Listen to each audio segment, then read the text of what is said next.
In the grand living room of a wealthy household, incense smoke curls upward day and night. At the very center, framed in black and white, stands a portrait of a woman long gone. She is not an ancestor, nor a family elder, but the man's first love, the one he calls his eternal memory, his white moonlight.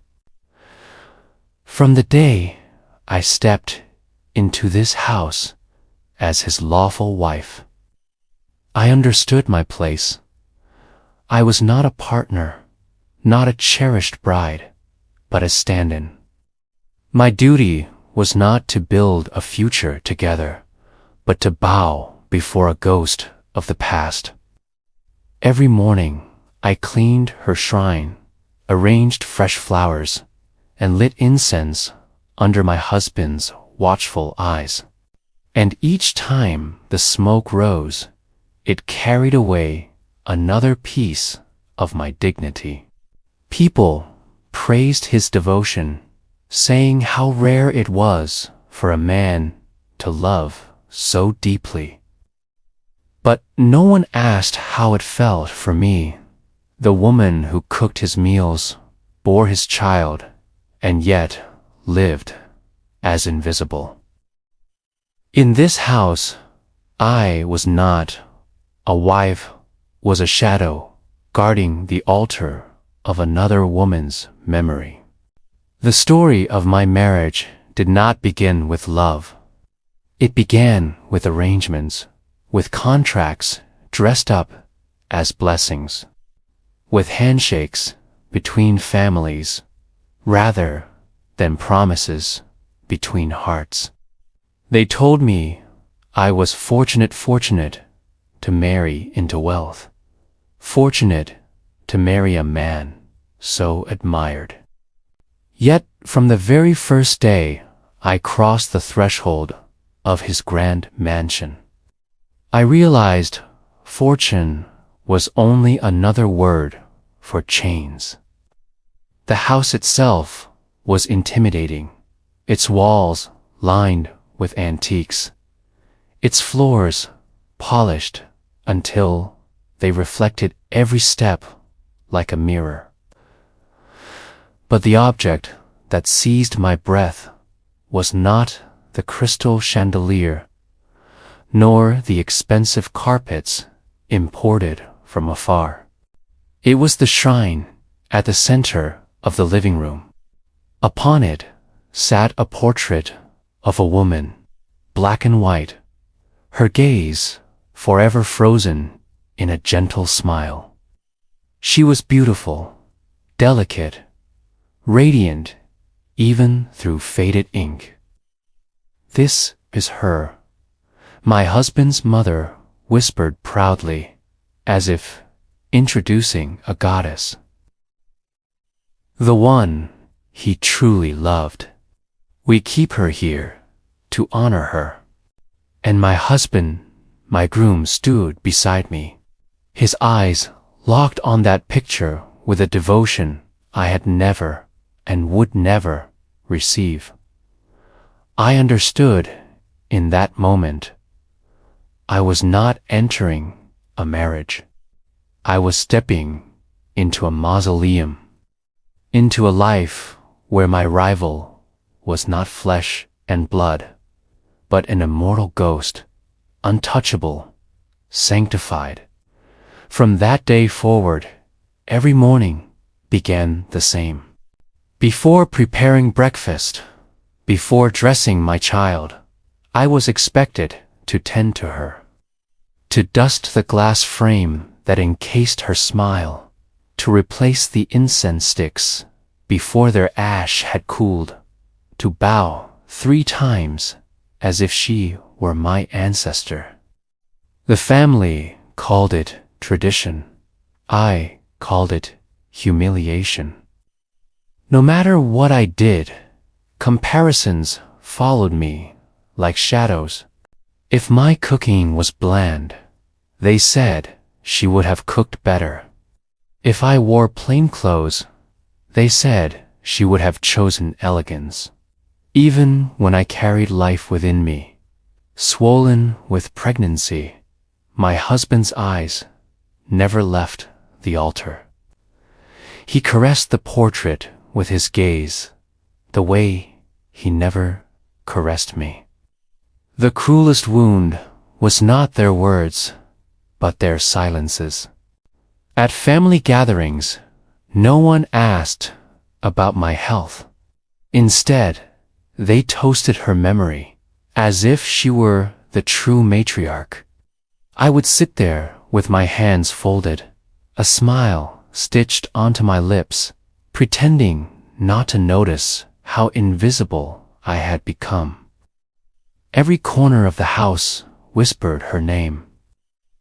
A box of old letters hidden in drawers. A scarf kept in a wardrobe, untouched, but never discarded. Even the music he played on rainy nights belonged to her favorite records. I was surrounded, suffocated by the ghost of a woman I had never met, yet who defined every inch of my existence. There were nights when I lay beside my husband, listening to his breathing grow heavy in sleep. In the darkness, he would murmur her name, soft, reverent, as if praying. And I would stare at the ceiling, my heart a clenched fist, wondering, what am I to him? A wife, or merely a caretaker of his shrine? A stand-in for a love that time had fossilized into perfection. In that house, I learned quickly what it meant to live in the shadows, to exist, but never to shine, to serve, but never to be seen, to wear the title of wife, but to feel deep in my marrow that I was nothing more than a living ghost. If the early days of marriage were shadows, the years that followed were storms. The shrine did not remain a silent object. In the corner, it grew like a living thing, feeding on my husband's obsession, consuming the air I breathed. He preserved her belongings as if they were relics from a holy temple. A box of letters tied with ribbon, fragile as moth wings, yet guarded like treasure. Dresses yellowed with time, carefully folded and stored. Jewelry she once wore, locked in velvet cases, never to be touched, never to be passed on to me.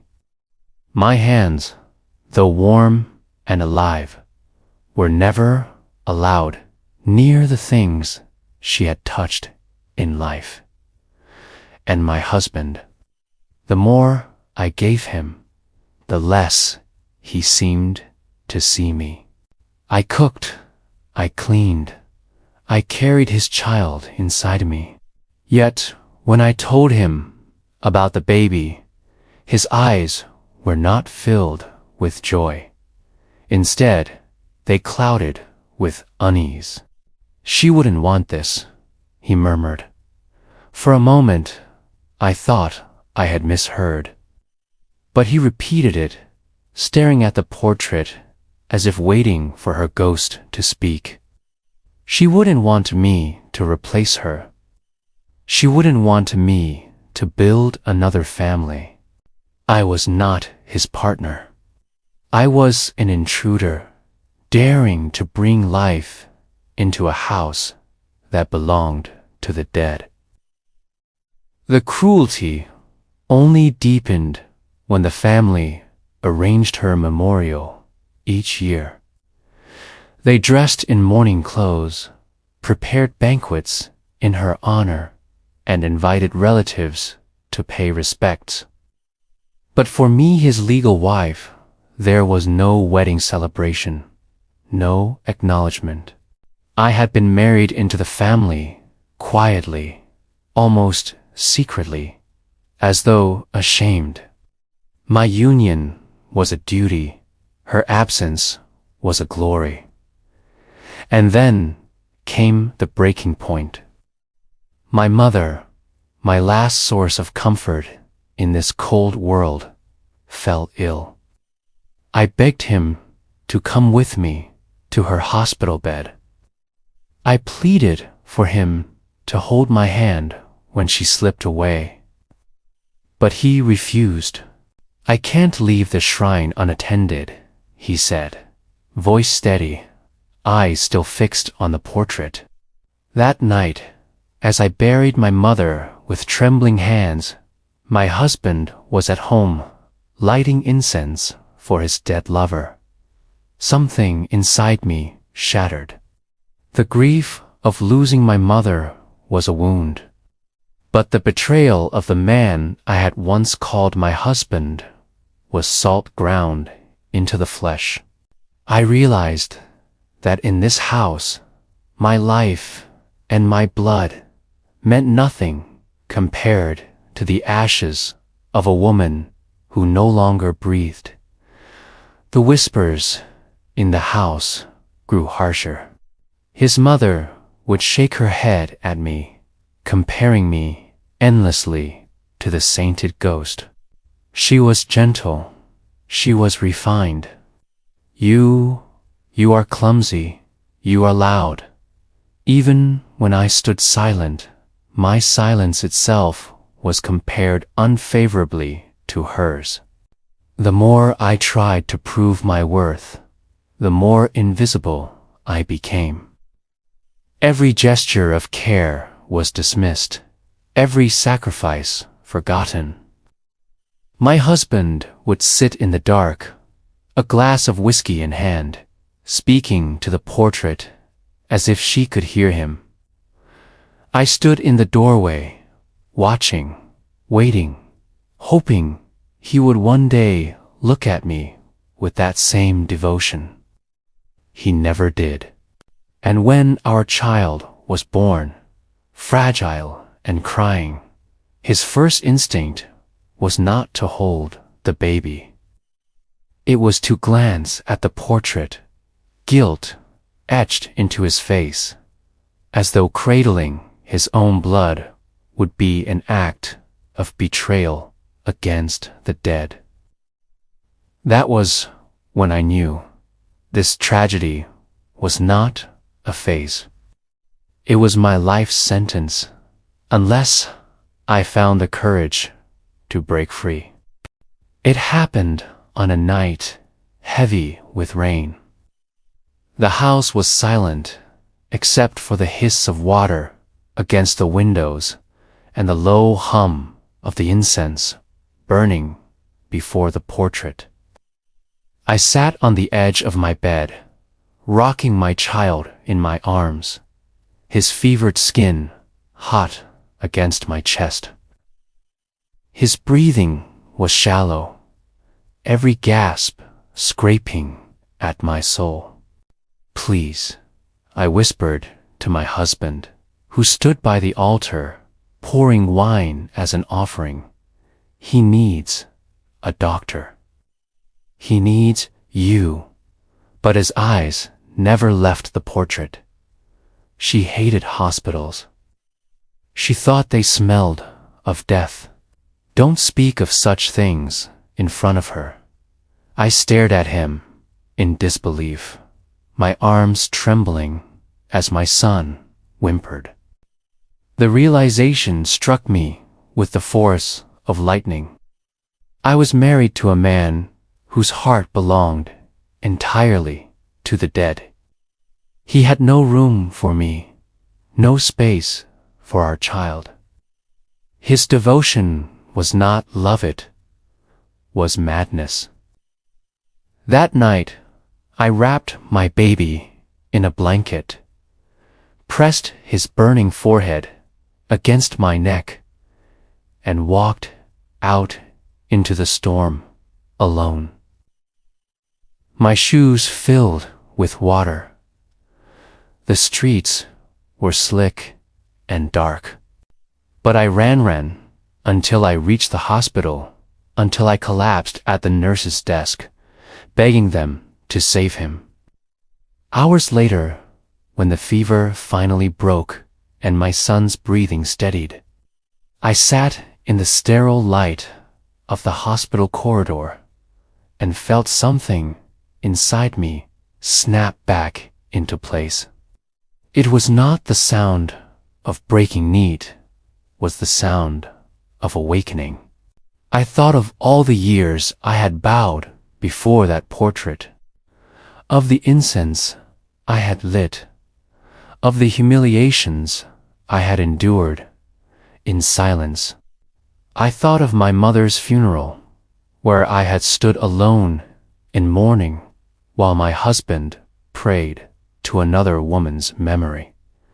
And I knew enough. When dawn came, I returned to the house, not with fear, but with resolve. I packed quietly, gathering only what I needed: clothes for my child, a few keepsakes that belonged truly to me. Each drawer I opened revealed more relics of her old perfumes, faded letters, dried flowers pressed between books. Once I would have felt crushed by them. That morning I felt only disgust. I left the incense burning, left the portrait gleaming under its halo of smoke. And with every step toward the door, my spine straightened, my breath deepened. For the first time, I realized I did not have to remain a prisoner of that shrine. I did not have to live as the caretaker of another woman's memory.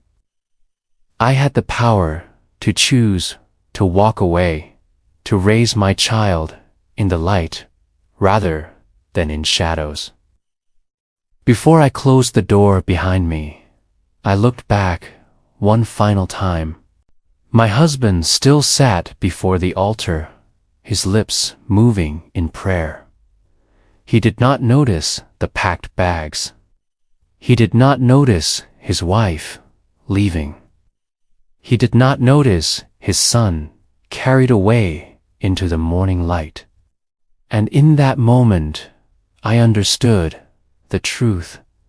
I had never been his partner. I had been his priestess, forced to worship at the altar of a ghost, but no longer. The first breath of air outside tasted of freedom, sharp and cold, but real. The sun rose through the storm clouds, and I whispered to my son, "From today, we belong to no one but ourselves." That was the day I chose life over ashes. That was the day I awakened. Life outside that mansion was not easy. The apartment I found was small, its walls peeling, its windows rattling when the wind howled.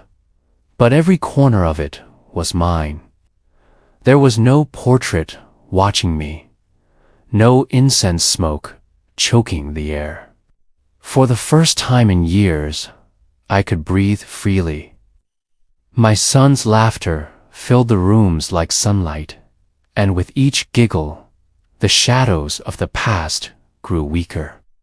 Meanwhile, the house I left behind began to crumble, not with fire or stone, but with silence. My husband, abandoned with his shrine, sank deeper into his obsession. Neighbors whispered of how he spent nights drunk before the portrait, talking to it as if it answered back. His business, once thriving, faltered. Meetings were missed, contracts broken, investors fled.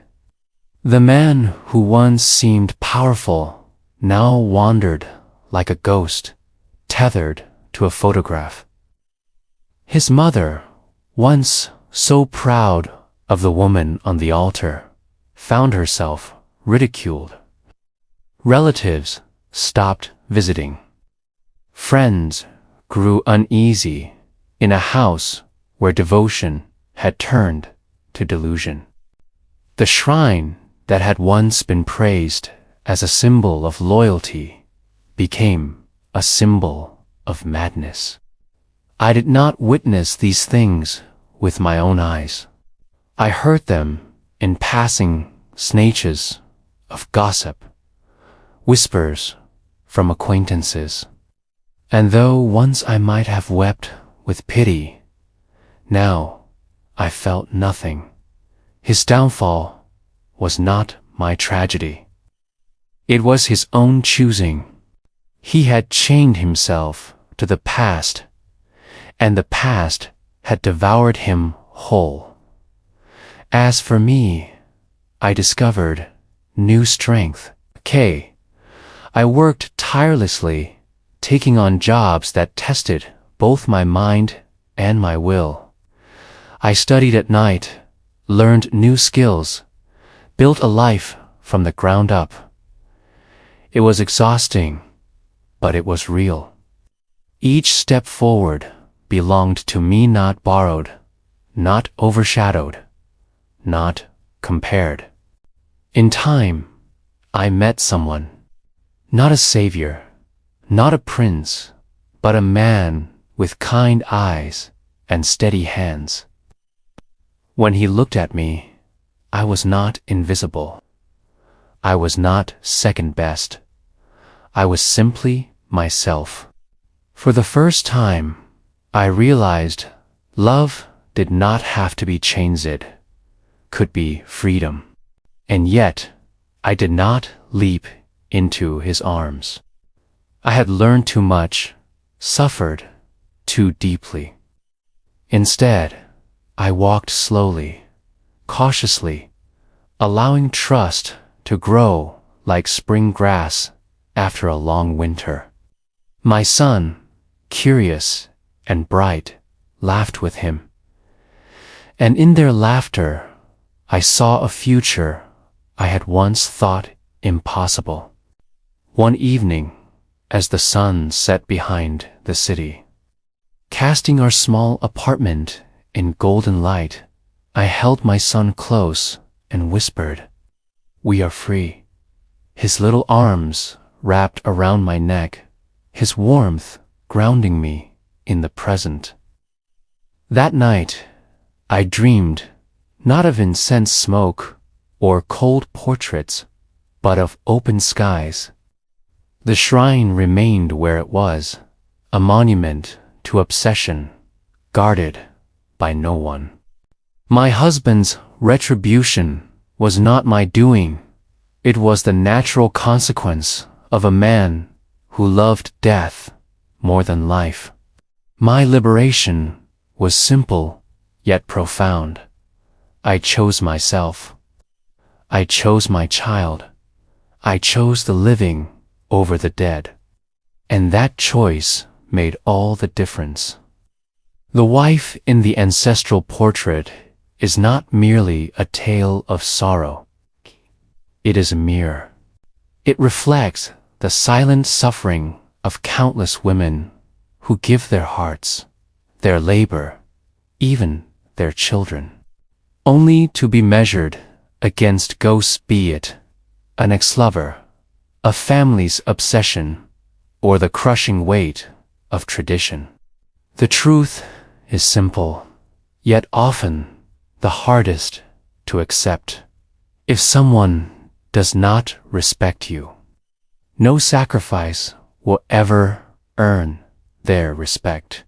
If someone chains you to a memory, you will fade with that memory. To remain in such a life is not loyalty, is self-betrayal, but liberation is possible. It begins the moment you whisper, enough. It begins when you choose to love yourself more than the ashes of someone else's obsession. Like the heroine of this story, you too can step out of the smoke and into the sunlight. Remember this, you are not a replacement, not a caretaker of someone else's altar. You are whole, you are worthy, and you are alive. And your life is meant to be lived, not endured. If this story touched your heart, if you saw even a shadow of yourself in her struggle, share it.